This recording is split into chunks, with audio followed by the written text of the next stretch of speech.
Hello. So last year I made a project about every single thing I learned in history. And now I'm going to talk about my favorite subject, filmmaking, everything I learned about filmmaking. Not every single little tiny detail, but kind of just an overview. And this is my project of the year, I guess. I started off, it's kind of been going on my whole life, learning about movies, making movies, but I really decided to just focus in this year and take notes and just write down everything I learned. So it started in August, and the plan was each month make a movie, every other month make a movie, and learn about a different aspect of movie making in that time. And also, of course, watch movies and learn as much as I can. For the most part, it went well. I made, let's see, one, two, three, four different movies this year, and all very different type of movies, from horror to comedy, um, to a movie I made just by myself. Uh, you know, and it's been it's been interesting. So I'm gonna go over everything I've learned about movie making, not just in the past year, but kind of my whole life. Um, so ever since I was 4 years old, I saw the original Star Wars movie, and I was just like, this thing's amazing. And I watched behind the scenes, and I thought it was so cool how they made it. And ever since then, I wanted to make movies, and that's been the goal ever since. So that's just a little background on me. I think there's three ways I've learned about making movies, uh, three different aspects. And the first one is just watching movies. Um, it's just like any other thing. You have to know what you're doing. Yeah, you can't just go into playing football and never have seen anyone ever play football. You gotta study what other people do, learn from their mistakes and from what they've done good. Uh, I think it's important to watch really good movies because you can learn a lot, about different, techniques or what makes the story good. You have to watch the great stuff to find out why it's great, but also you can learn a lot from bad movies too, um, because while you're probably not going to make the next Citizen Kane, you can avoid making the next Room. Um, you can learn so much from watching bad movies. I feel like I've learned a lot more from bad movies than I have good movies, honestly. Things like character motivation, um, how important cinematography is. I've seen movies where the cinematography is, and the editing and the just the technicals that most people don't notice are so bad it makes the movie awful. For example, the movie Manos in the Hands of Fate, the editing, um, there's so much that should be cut out of it. It slows the movie so down because they'll say something and it will take like 10 seconds for them to respond. Cut that out, the movie has a much faster pace. It's much more interesting to watch. So even though your average audience isn't going to notice things about the editing and stuff, uh, subconsciously they will. And when it's shown really awfully, it's not even a word, I don't know. But when it's shown really bad and it just really sticks out, that's how you know, like, hey, some of this stuff is important. But also stuff about, characters and motivation and the plot. If you if the plot is moving and there's actually and each scene um, you know builds upon the last one, and the plot is moving and it's going somewhere, and there's a goal that they're trying to reach, your movie's going to be at least watchable, because there are plenty of movies where there are just scenes of things happening that don't move the plot along. And every once in a while that can work, where there's not really a real story to it. It's just kind of things happening. But the only way that can work is if you have great actors with, great dialogue and just really good characters, where it doesn't matter what they're doing. You just enjoy the characters. But, if you can't do that, then if the characters are bad and then there's no story to follow along with it either, then it's going to be awful. And a lot of bad movies are just repetitive, or they say things we already know. The scenes are kind of just the same thing over and over. Um, And like I said, it's not really going anywhere. You don't feel the stakes. You don't know, you know, who the characters are. You don't know much about anything.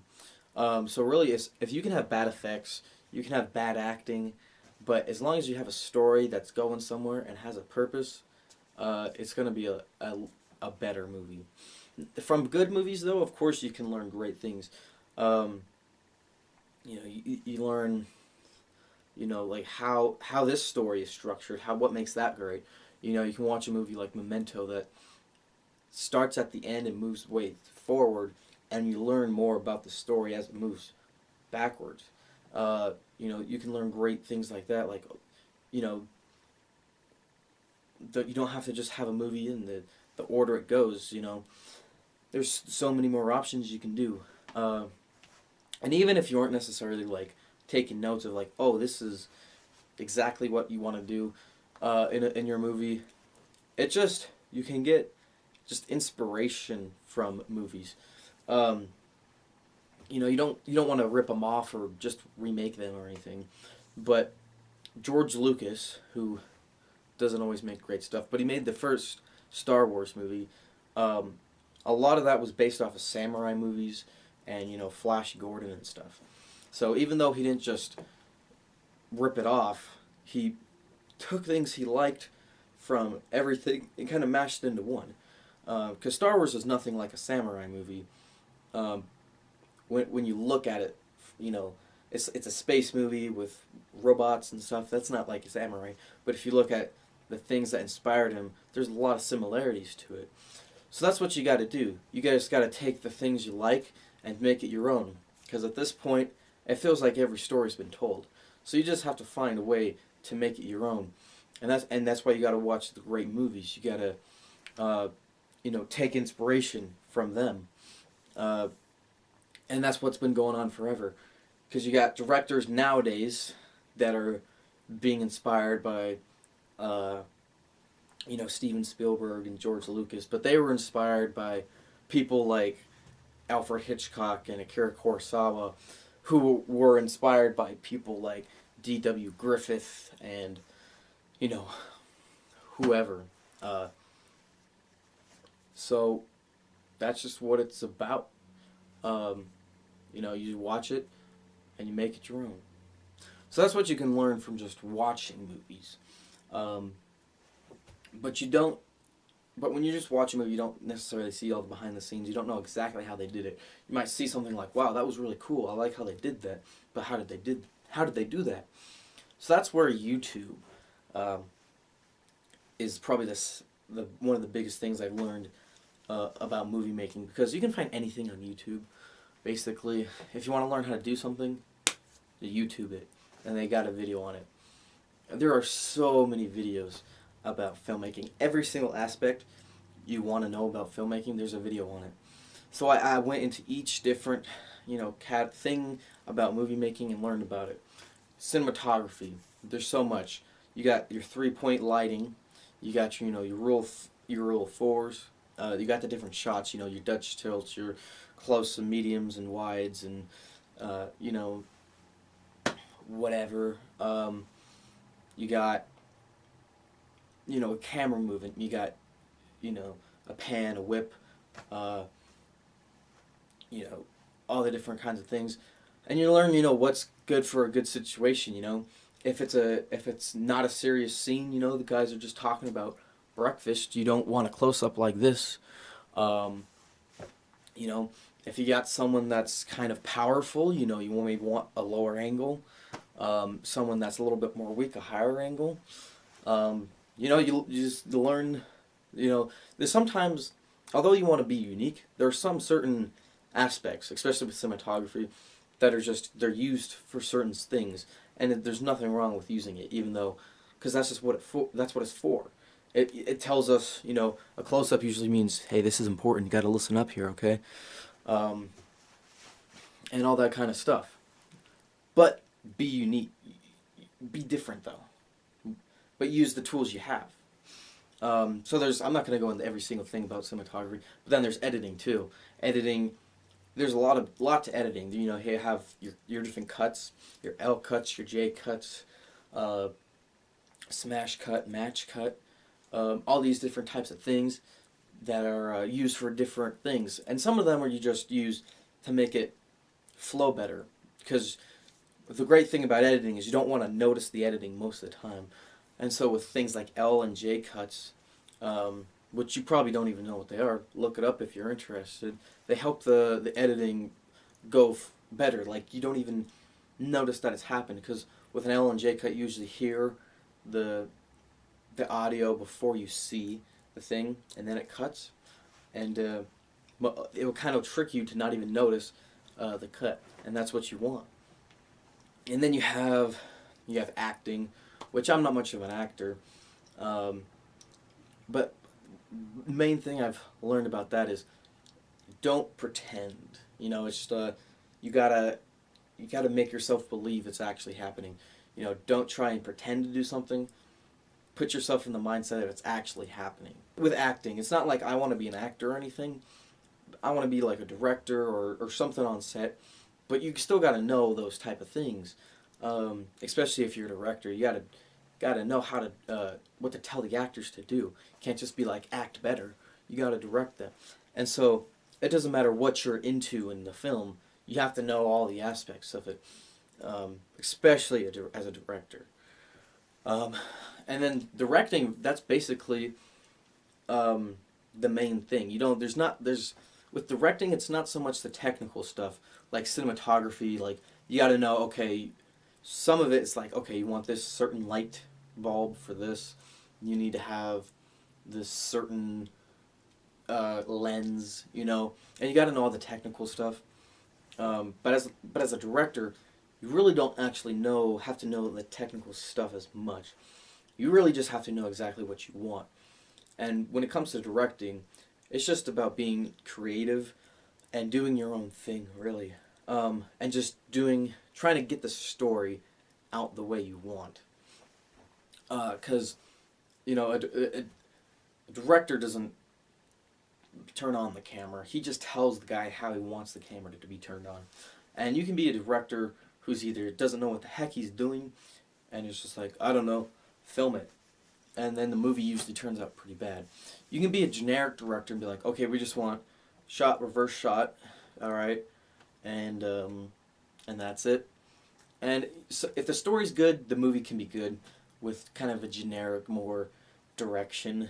But the great directors do stuff that's different. They make it unique. And I think that's just kind of the main point I'm trying to get at is know the technical stuff, know how to do it right, but then make it your own. You got to know the basics of everything, like story. You got to know your 3-act structure. You got to know how to develop the characters. You got to know what makes a great story, but then make your own story. Make something different.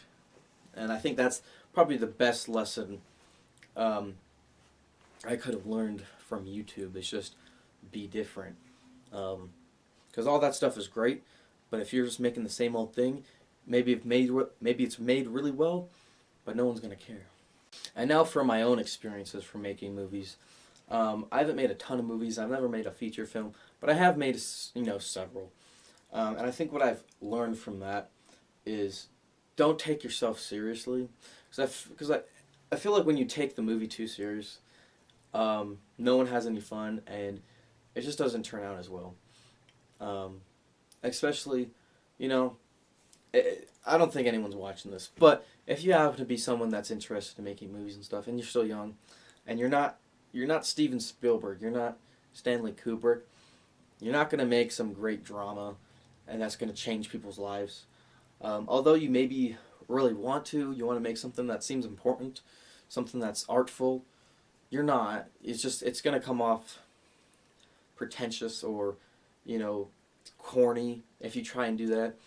And I've made movies that I feel like were trying to be too serious and too cool, but it's not, because it's not like we have the best actors or the best whatever. So the thing is, know that it's goofy, know that it's silly, know that it's nothing great. And if you can do that, you can actually make a decent movie. A lot of great directors just made made ridiculous movies at first. Peter Jackson made the Lord of the Rings movies, but he made some really weird, just sweet, silly movies. Quentin Tarantino is another great director, and most of his movies really don't take themselves that seriously. They're just, you know, kind of crazy and weird and whatnot. And you know, that's kind of one of the biggest things. Is just don't take it so seriously, because it's gonna turn out better, and you're just gonna have more fun with it too. But it's really all about working with people. If you can get along with people, you know, it might not turn out well, but it's gonna have a much better experience if you can just communicate with people. And you know, with amateur filmmaking, don't trust anyone. People are not going to show up when they're supposed to. They're going to go get haircuts and things like that. And then in some of the more technical things, you know, have the head in the frame. You know, like we've made movies and they're talking and they're like this or whatever. And get multiple takes of things because it's never going to be good just the first time. But know that these aren't professionals you're working with, and they're not as patient. And you just kind of let them, you know, just try and get the best you can out of them, and it'll work out. But yeah, that's the basics thing is just be creative, be different, have fun with it, don't take it so seriously, and you'll make it at least a decent movie. You know, you're probably not going to make, you know, Schindler's List or 2001, but it'll be something fun to look back on and not be disappointed in. So, you know, I'm only 17, almost 18. It's not like I have lots of words of wisdom or anything. It's not like I really know anything. But that's just what I have learned in my experiences in the past 4 years. So, you know, I think I've gotten a good start. So, we'll see where it goes. But yeah, if you actually watch this, thank you. Maybe you learned something. Maybe you don't care. Maybe everything I said was wrong. I don't know. But that's all I got to say about that.